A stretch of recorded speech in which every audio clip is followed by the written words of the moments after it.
Tata Motors वो stock जिसने एक टाइम पर 4 साल में 1800% से भी ज़्यादा का प्रॉफिट दिया, तो अभी लास्ट 8 मंथ्स में 50% से भी ज़्यादा गिर चुका है। एक टाइम पर जिस स्टॉक को राकेश झुंझुनवाला ने सर पर चढ़ाया, Tata Motors, whose sale was 3 lakhs, who is the leader in the truck vehicle market. 80 rupees value, what is the risk reward ratio? 80 का 800 सर। उसी टाटा मोटर्स से आज लोग दूर भाग रहे हैं। तो चलो कहानी को स्टार्टिंग से स्टार्ट करते हैं। 1980 में आईपीओ से लेकर 2009 तक तो स्टॉक सोया पड़ा रहा, कुछ खास ग्रोथ देखने को नहीं मिली। लेकिन उसके बाद से लेकर आज तक हमें 5 फेजेस देखने को मिलते हैं। फेज़ 1 2009 से 2015, जब स्टॉक प्राइस 25 रुपये से लेकर 600 प्लस चला गया। इस टाइम JLR की एक्विजिशन हुई, मार्केट में नए नए प्रोडक्ट्स लॉन्च किए गए, ईवी मार्केट में भी कदम रखा गया और ऊपर से हमारी स्क्रैपेज पॉलिसी जो कि गवर्नमेंट ने लॉन्च की। इसका मतलब जो पुरानी गाड़ियाँ स्क्रैप होती हैं और नई गाड़ियाँ की डिमांड है उसको बढ़ाया जाएगा। इस टाइम सभी को लग रहा था कि it's like a multibagger stock, लेकिन उसी के बाद आता है हमारा फेज़ 2 2015। 1900% से भी ज़्यादा भागने के बाद एक करेक्शन तो आना ही था। जो FIIs DIIs इन्वेस्टर्स थे वो सारे ग्रीडी हो गए और इसके बाद 57% का करेक्शन आया। इसका कोई कुछ खास रीज़न नहीं है। इट्स लाइक जब भी किसी भी स्टॉक में बहुत हैवी रैली आती है थोड़ा करेक्शन तो आता है, बट यहाँ थोड़ा ज़्यादा आ गया। Phase 3 corona. इस टाइम पर टाटा मोटर्स ही नहीं, पूरा इंडियन मार्केट क्रैश हो रहा था। कोरोना के कारण सप्लाई चेन ब्रेक हुई, वर्ल्ड वाइड ट्रांसपोर्टेशन रुक गया, जिसके कारण जो इन्वेंट्री का ओवरलोड था वो बढ़ गया।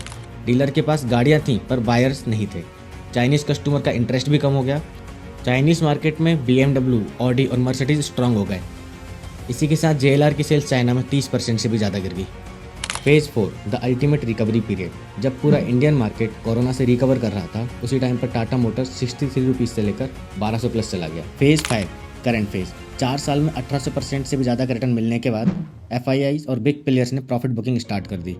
इसी के साथ जो EV कंपटीशन था वो भी बढ़ गया। JLRs की सेल्स वापस चाइना में डाउन हुई। हाई इंटरेस्ट रेट्स लगाए गए। जो मस्ट टैरिफ वार था वो भी इसी टाइम हुआ। US ने इंपोर्ट ड्यूटीज़ और टैक्सेस इंक्रीज कर दिए। एंड वैसे 1800% की बड़ी रैली के बाद थोड़ा करेक्शन तो आना ही था। एंड अब आता है एक सबसे इंपॉर्टेंट क्वेश्चन, व्हाट्स नेक्स्ट। तो अगर हम स्टॉक की हिस्ट्री को देखें तो इसमें कई बार हैवी रैली आने के बाद थोड़ा करेक्शन तो आया ही है। लास्ट टाइम 57% था तो अभी 50% तक पहुंच चुका है। इसी के साथ साथ करंट टाइम पर देखें तो DIIs और पब्लिक की होल्डिंग तो बढ़ रही है, लेकिन FIIs पैसा विड्रॉ कर रहे हैं, मे बी ट्रम्प वॉर के कारण। इसके पेयर कॉम्पिटिशन को एनालाइज करें तो टाटा मोटर्स का PE 11.75 है, मतलब 1 रुपये कमाने के लिए आपको 11 रुपये देने होंगे। तो वहीं टाटा DVR का बस 1.15 है। PB रेशियो देखें तो 2.65 है, जो कि ठीक ठाक। Return on equity 23%। अगर रिजल्ट्स को देखें तो ईयर ऑन ईयर कंपनी का नेट प्रॉफिट बढ़ा है, लेकिन लास्ट ईयर से इस ईयर का प्रॉफिट थोड़ा कम है। लेकिन अगर आप प्रॉफिट बिफोर टैक्स देखें तो वो अभी भी ज़्यादा है। बेसिकली कंपनी ने लास्ट ईयर -4000 करोड़ का टैक्स दिया, लेकिन इस साल 10,000 करोड़ का पॉजिटिव टैक्स दिया।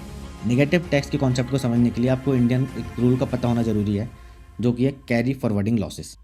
इंडिया में अगर आप लॉसेस को कैरी फॉरवर्ड करते हो तो वो आपके आने वाले टाइम के प्रॉफिट से कंपनसेट होकर आपके टैक्स को मैनेज कर देते हैं। फॉर एग्जांपल पिछले कुछ टाइम से JLR की सेल्स डाउन थी, टाटा मोटर्स ने लॉस रिपोर्ट किया, जिसके कारण लास्ट ईयर उनको -4000 करोड़ रुपए इनकम टैक्स द्वारा मिले गए। लेकिन इस साल उन काफ़ी ज़्यादा प्रॉफिटेबल होने के कारण उनको 10,000 करोड़ का टैक्स देना पड़ा।